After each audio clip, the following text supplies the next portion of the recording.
जय श्री कृष्णा, राधे राधे। आज श्री कृष्ण की ऊर्जा के साथ में डिवाइन विजडम स्कूल में मैं आपके लिए लेकर आई हूँ आत्मा। दोस्तों, ये शब्द आत्मा आप बचपन से सुनते आ रहे होंगे। गीता में श्री कृष्ण कहते हैं कि मैं तुम्हारे आत्मा में वास करता हूँ, मेरा ही अंश है। साइंस नहीं मानता और अध्यात्म कहता है कि आत्मा है, कुछ अलग चीज है। लेकिन ये है क्या? क्या हमने देखा है? क्या इसको आप कैसे कह सकते हैं? तो इसके लिए मैं एक छोटे से एग्जाम्पल से आपके समझाने की कोशिश कर रही हूँ। जैसे आपके विचार हैं, क्या आप अपने विचार को छू सकते हैं? क्या आप अपने विचार का कोई चेक कर सकते हैं? नहीं, उस विचार में केवल महसूस कर सकते हैं। और यही चीज आत्मा है। आत्मा को आप केवल महसूस कर सकते हैं कि हाँ, वो एक ईश्वर रूपी गुरु, ईश्वर मतलब हमारा एक ऐसा मार्गदर्शन करने वाला जो अंदर ही अंदर हमको मैसेज दे रहा है, वो हमारे अंदर बैठा है। उसे आप किसी भी रूप में बोलिए, वो निरंकार है, जिसकी जैसी छवि उसको उसी रूप में वो मिलते हैं। यदि मुझे लगता है कि सुबह 5 बजे मेरी आत्मा जगती तो 5 बजे ही मेरे लिए ईश्वर है। तो आत्मा मतलब वो चीज जिसे आप केवल महसूस कर सकते हैं और समझ सकते हैं, वही आपका एक आत्मा है, जो कि सर्वोपरि है, जो आपके होने का एहसास कराता है। लेकिन इससे भी बड़ा सवाल ये है कि आखिर हमारा जन्म क्यों हुआ, किस लिए हम आए हैं? ये सवाल बहुत बड़ी चीज है।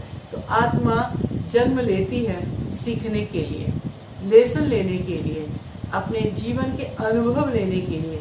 हर आत्मा कुछ न कुछ सीखने ही आती है। और इस सीखने को 3 कैटेगरी में ही डिवाइड मैं करूंगी। सबसे पहला, आत्मा रिश्तों में जीने आती है, रिश्तों से सीखने आती है। दूसरा, आत्मा फाइनेंशियल ग्रोथ लेकर सेवा करने आती है। और तीसरा, आत्मा अपने आप को हील करने आती है, जो कि एक बीमारी के माध्यम से आती है, या अपने उसको कहते हैं कर्मों की सजा को बैलेंस करने आती है। ये 3 चीजों के कारण ही किसी के भी जीवन में आप देखेंगे, या तो रिश्तों में इशू आएंगे, या फाइनेंशियल इशू आएगा, या हेल्थ का इशू आता है। इसके अलावा अभी तक का चीजों में मैंने नहीं देखा कि इसके अलावा भी कोई इशू आता है।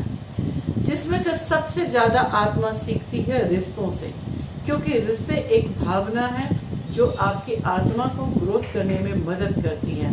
तो रिश्तों में सीखने का मतलब आत्मा आपको सिखाती है कि कैसे व्यवहार रखें, कोई हर्ट करता है तो उसको कैसे माफ करें, किस तरीके से खुशियां बांटें। ये आत्मा रिश्तों के माध्यम से आपको सिखाने आती है। दूसरी, आत्मा आपको फाइनेंशियल ग्रोथ के लिए आती है कि कैसे आप अपने जीवन को आर्थिक सक्षम करके औरों के जीवन में भी कुछ कंट्रीब्यूट करके जाए।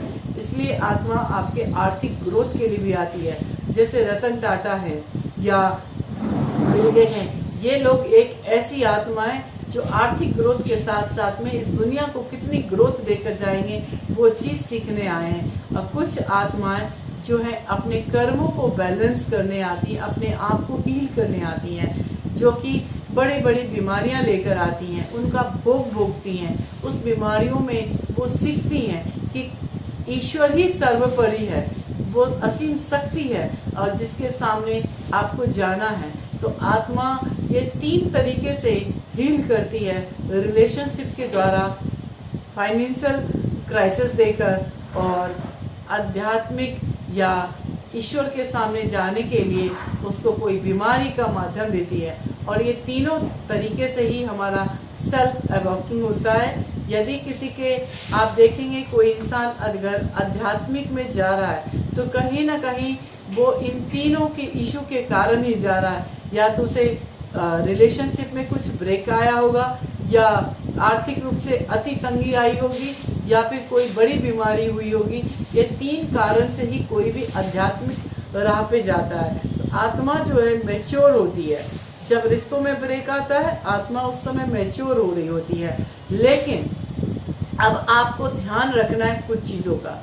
जैसे आत्मा समय के अनुसार मैच्योर तो होती है, लेकिन आत्मा को फूड चाहिए, आत्मा को खाना चाहिए, आत्मा को भोजन चाहिए। अब आत्मा को भोजन कैसे चाहिए?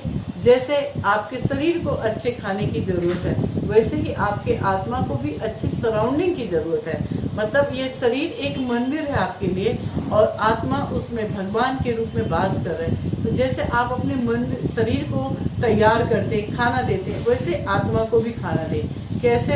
अच्छे लोगों की संगति में रहें, अच्छी किताबें पढ़ें, जो कि सबसे बेस्ट फ्रेंड होते हैं आत्मा के लिए। और इसके अलावा हर दिन कुछ नेक कार्य करें। नेक कार्य करने में कुछ रूल्स बनाएं। जैसे अपनी ओर से कोशिश करें किसी का दिल ना दुखे, अपनी ओर से कोशिश करें बेईमानी ना करें, और अपनी ओर से कोशिश करें कि जितना हो सके उतना सेवा करें। यदि आप ये सब चीजें करते हैं तो आपकी आत्मा मैच्योर होती है, और वो आत्मा एक मैच्योर आत्मा बनकर और अच्छा अच्छा काम करती है। हर आत्मा का लेवल है, आत्मा उम्र से नहीं होता, हर आत्मा का लेवल है। कोई छोटा बच्चा ज्यादा अच्छी बातें करता है, ज्यादा अच्छा कर्म करता है, इसका मतलब उसकी उम्र से मत आके, इसका मतलब उसकी आत्मा मैच्योर आत्मा लेकर जन्म ली है।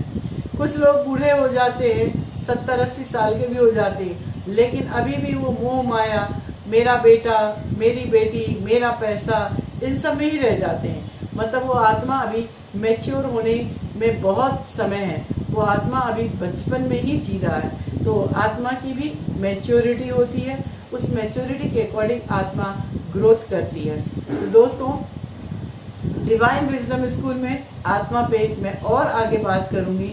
आज के लिए मैं इतनी ही बात आपके लिए लेकर आई हूँ। आपकी आत्मा मैच्योर हो, समृद्ध हो, और ऐसी आत्मा हो जिस आत्मा से सबके लिए सिर्फ प्यार बरसे, और उसके लिए आप बोलिए